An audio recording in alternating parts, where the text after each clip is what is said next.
ပြောတဲ့အခါမှာတရားတွေကိုစဉ်းစားပြီးပြောနေတာတဲ့အခုလိုနမူနာစာကြောင်းလေးတွေနဲ့အစားထိုးပြီးသုံးဆွဲပြီးပြောသွားတာကပို့ပြီးတော့အဆင်ပြေပါတယ် The Daily Light Channel မှာကြိုဆိုပါတယ်အင်္ဂလိပ်စကားပြောသင်ခန်းစာပဲဖြစ်ပါတယ်အခုဆရာတို့အင်္ဂလိပ်စကားပြောသင်ခန်းစာမှာအင်္ဂလိပ်စကားပြောနမူနာပုံစံတွေကိုပေးထားပါတယ်အဲ့ဒီနမူနာပုံစံတွေကိုကြည့်ပြီးတော့အစားထိုးသုံးဆွဲထားပါမယ်အခုကတော့နမူနာပုံစံများတွေကတစ်ပဲဖြစ်ပါတယ်အရင်ဆုံးစာကြောင်းကိုကြည့်အောင်ပါ Do you want me to verb 1အဓိပ္ပာယ်ကတော့ခမကျွန်တော်ကိုဒါလုပ်စေချင်တာလားဆိုတဲ့အဓိပ္ပာယ်ဖြစ်ပါတယ်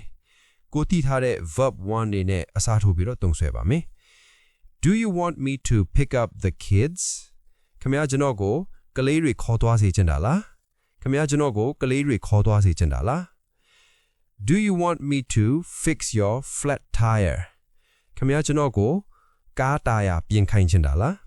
ဒီနေရာမှာ fix ဆိုတာပြင်တာကိုပြောတယ် flat tire ဆိုတာကားတာယာပေါ့နော်ခမကျွန်တော်ကိုကားတာယာပြင်ခိုင်းချင်တာလား အဲ့တော့ဆရာတခါတုန်းကပြောလို့ပဲနော်အဲ့ဒါကဘာလဲဆိုတော့စကလုံးတစ်လုံးကိုတိတယ်ဆိုရင်ဝါဟာရတွေကိုအလွတ်ဆရာတို့နော်ကြက်တူးရေးကြက်ပေါ့နော်ဘိုင်ဟက်ကြက်တာမျိုးမဟုတ်ဖ ೇನೆ ကိုတိတဲ့စာလုံးလေးတွေကိုအခုလိုနမူနာပုံစံလေးတွေနဲ့တုံပြီးပြောကြည့်ပါဟုတ်ပြီနော်အဲ့ဒီစကလုံးဟာခေါင်းထဲမှာဆွဲနေတဲ့အပြင်စကားပြောပါတိုးတက်လာပါလိမ့်မယ်စာကြောင်းလေးအများကြီးကိုလည်းလေ့လာပြီးသားဖြစ်ပါလိမ့်မယ်စကားပြောတဲ့အခါမှာတရားတွေကိုစဉ်းစားပြီးပြောနေတာတဲ့အခုလိုနမူနာစာကြောင်းလေးတွေနဲ့အစားထိုးပြီးသုံးဆွဲပြီးပြောသွားတာကပို့ပြီးတော့အဆင်ပြေပါတယ်ဟုတ်ပြီလားအဲ့ဒါကြောင့်မလို့အစားထိုးပြီးတော့သုံးဆွဲကြည့်အောင်ပါ Okay ကြည့်အောင်ပါ Do you want me to remind you Remind ဆိုတာတတိပေးတာဟုတ်လားအဲ့တော့ Do you want me to remind you ဆိုတာကျွန်တော်ခင်ဗျားကိုတတိပေးစေချင်တာလား Do you want me to remind you ကျွန်တော်ခင်ဗျားကိုတတိပေးစေချင်တာလား Do you want me to remove my shoe ခင်ဗျားကျွန်တော်ကိုဖနက်ချွတ်စေချင်တာလားဒီနေရာမှာじゃ remove ဆိုတာဖယ်ရှားပစ်တာပေါ့နော်ဖနက်ကိုဖယ်ရှားတယ်ဆိုတော့ဘာမှလို့じゃဖနက်ချွတ်တာဖြစ်သွားတာပေါ့ Do you want me to remove my shoe ဟုတ်ပြီနောက်တစ်ခုဆရာတို့ဆက်ကြည့်အောင်နောက်တစ်ခုကကြတော့အပြောပုံစံလေးပါအမေးပုံစံမဟုတ်တော့ဘဲနဲ့အတိပ္ပယ်ကတော့ဒီအတိပ္ပယ်ပဲเนาะအမေးပုံစံနဲ့အဖြေပုံစံတို့ဖြစ်သွားတာပေါ့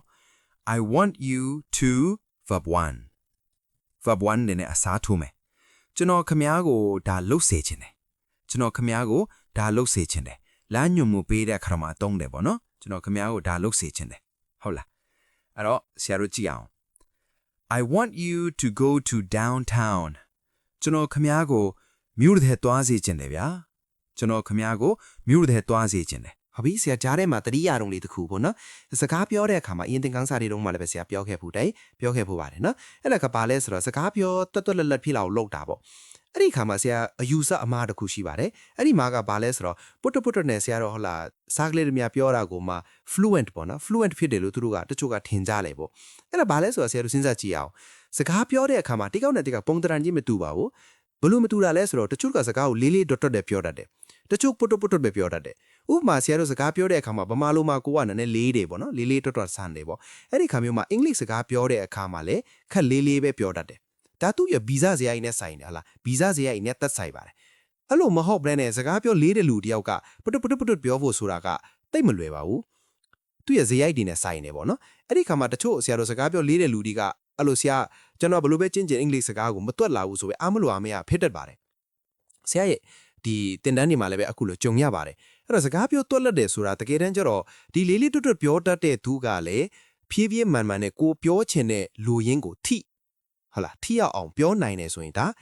ဆရာတို့စကားပြောချင်းဒါစကားပြောလို့ကြပါတယ်နော်ဘလို့ပဲလို့ပေါ့ဆရာတို့စကားပြောလေးတယ်သူလေးရပဲလေအဲ့ဒါသွားပြီးတော့တွတ်အောင်လို့ကျင့်လို့မှမရတာနော်အဲ့ဒါလေးတစ်ခု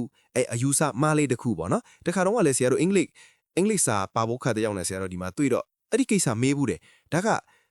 ဒီတို့အင်္ဂလိပ်တွေမှာလည်းပဲအမေရိကန်တွေမှာလည်းပဲစကားပြောလေးတဲ့သူတွေအများကြီးပါပဲတဲ့စကားပြောလေးတဲ့သူကိုတွားပြီးတော့ဆိုးဆရာပြောသလိုပေါ့နော်ပုတ်နဲ့တွားပြီးတော့ပြောခိုင်းလို့မရဘူးအဲ့ဒီအယူဆမှားတစ်ခုကိုတော့ရှောင်ပါဟုတ်ပြီလားနောက်တစ်ခုဆက်ကြည့်အောင် I want you to have dinner